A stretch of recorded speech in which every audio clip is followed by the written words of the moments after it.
Hey, what is up, mortals? It is Charlie Rowen here, and before we get into today's video, there's something I'd like to say. I'd like to let you all know that we have a merch store. Some of the items in it are only available for a limited amount of time, so if you're interested, go into the description and check it out. Each purchase helps us make more content. Secondly, if you didn't know, only 25% of you guys are subscribed to us, so please hit that subscribe button and click the bell icon. Now, with that out of the way, let's get into the video. In this deep dive, we will be going over the user of All for One. We don't know the whole of his name, but we do know that his last name is Shigaraki, being told this straight from him.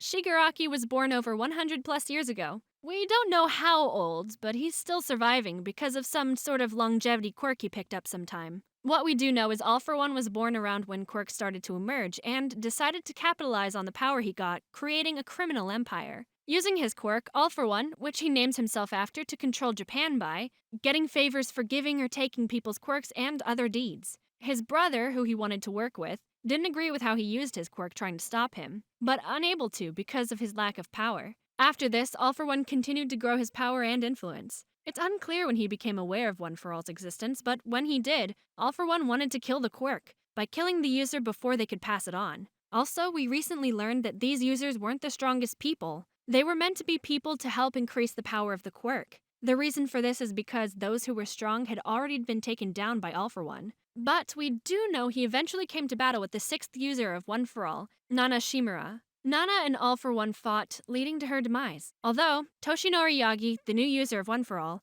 escaped, leaving Japan to gain more experience as a hero as All Might. After Toshinori left Japan, no one was in All for One's way for him to expand his empire, continuing gaining favors. Also, during this time he meets Tenko Shimura, later known as Tomura Shigaraki. He found him in a fragile state after he had awakened his quirk, accidentally killing most of his family. All for One decided that Tomura would make a great apprentice and weapon against All Might, eventually deciding to make him his successor. He helped Tomura gain more control and started to train him, although his plans were put on hold after All Might returned to Japan. After All Might had been a big enough nuisance, All for One confronted All Might, greatly damaging him, but at the same time getting so hurt he needed machines to stay alive. Then, after the battle, All for One went into hiding, attempting to heal his injuries. While in hiding, he created the League of Villains, all the while continuing to groom Tomura and others he deemed worthy, as well as growing his ranks and the leagues. Eventually, when All Might started teaching at the Hero School UA, All for One began his plans to kill All Might, initially having Tomura break into UA to get schedules for the school and various other plans, using the press that was outside as a distraction. After gaining the intel, All for One sent the League of Villains and a Nomu, specially made to kill All Might, to the USJ. Even though the League wasn't able to live up to the task, they were able to learn that All Might passed on One for All onto Izuku Midoriya, deciding to gain new members for the League that would make a smaller, more efficient league. All for One also later told Tomura during the sports festival that Izuku and Todoroki may become threats in the future. Before we get back into the dive, I would like to say that we've got a third channel called Anime Theory. Anime Theory mainly focuses on a large variety of mind-boggling anime theories. Now, in case you guys didn't know, we are a secondary channel to our main channel, We the Celestials. We the Celestials is full of fun what-if stories. If you have the sugar tooth for great storytelling, please give that channel a visit as well. If you're interested in the content we share with all channels, make sure you click the icon on the top right corner or check out the description below for a link to the channel. Now with that out of the way, let's get back into the dive. All for One, while expanding the League, heard of the hero killer Stain, tracking him down, bringing him to their hideout for him to join. Although he refused to piss off Tomura, who was then allowed to go with 3 Nomu to kill him and cause mayhem. This leads to All for One being surprised that Stain was captured. Then during the summer, he hears that All Might's old friend David Shield was planning to take over Eye Island. All for One gladly lends his aid to the men that David was hiring, giving their leader a second strength quirk to help him deal with the heroes there. The next time he acts is after the League of Villains attacks UA's hidden summer training camp, where they injured lots of students and kidnapped Katsuki Bakugo. After kidnapping Bakugo, the League attempts to turn him to their cause, but is cut short when the heroes do a raid on their hideout. This leads to a rematch between All for One and All Might. The battle ends with All for One going to Tartarus prison, and All Might losing the last embers of One for All he had, forcing him to retire. All Might later talks with All for One at Tartarus, but isn't able to get any information out of him. The last time we see All for One is when Midoriya has a dream, seeing the past users and awakening Black Whip later that day, where All for One somehow feels his brother, whatever that means. That's all we have seen of All for One at the most recent point in the series. Moving into All For One's appearance and personality, All For One in his early years looked like a regular dude with short hair, strong imposing features, light-colored eyes, and a cruel smile. Although we haven't seen much of what he looked like back then. Now though, after his and All Might's first fight, All For One's face is covered by a giant scar, not even having a visible nose, eyes, ears, or hair. Since he's unable to see, he uses multiple quirks to see infrared vision and senses vibrations around him, similar to echolocation. He also has various tubes in him to most likely breathe and wears a gas mask-like device that helps him with life support.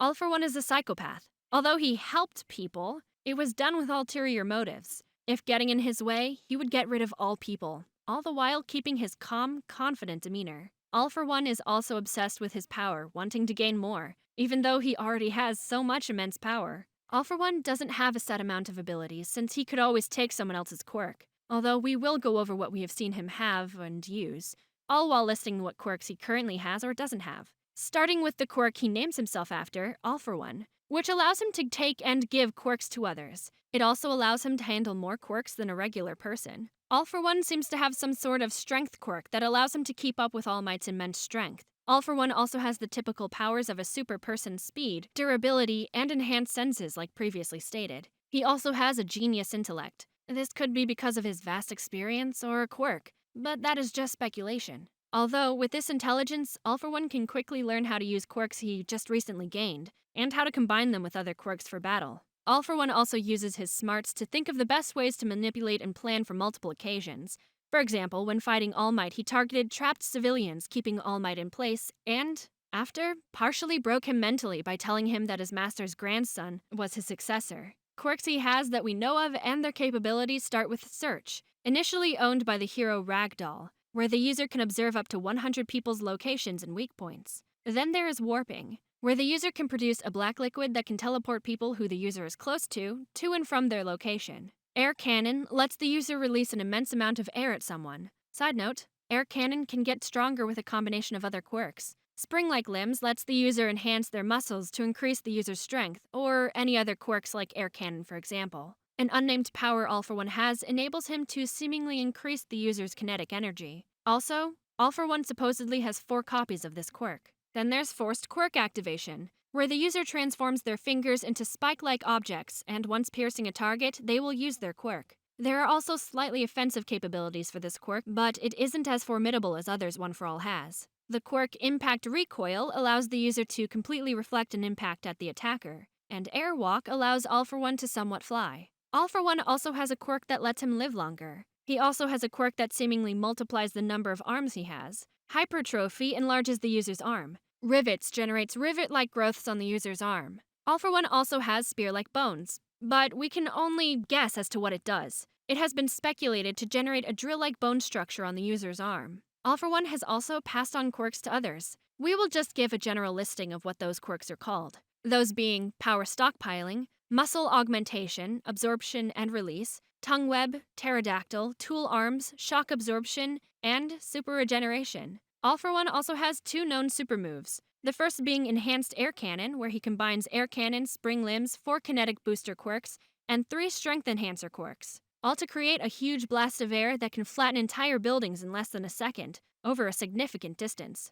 He also has what fans have deemed the ultimate combination, where All For One combines Spring-like Limbs, 4 Kinetic Booster quirks, 3 Strength Enhancer quirks, Multiplier, Hypertrophy, Rivets, Airwalk, and Spear-like Bones. Combining all these leads to a combo that All For One believes can kill All Might, even adding on Impact Recoil onto the combination to lessen All Might's chances on winning. Although with all that, he still couldn't beat the Symbol of Peace, and gets put in jail. Thank you all for watching the video to the end. Now there's a few more things that I'd like to go over before the video ends. On behalf of We the Celestials, I'd like to thank the writer for this video, as well as the editors for this video. Their details will be in the description. If you're a voice actor, editor, or writer, or you're interested in becoming one of those, go to the Discord that is in the description of this video and hit up the head of one of those areas. We're always looking for more members to join us. That's it from us for today's video, so thank you all for watching. And don't forget to hit that subscribe button if you're interested, and hit that like button if you liked the video. Until next time, peace out, mortals. Have an amazing day.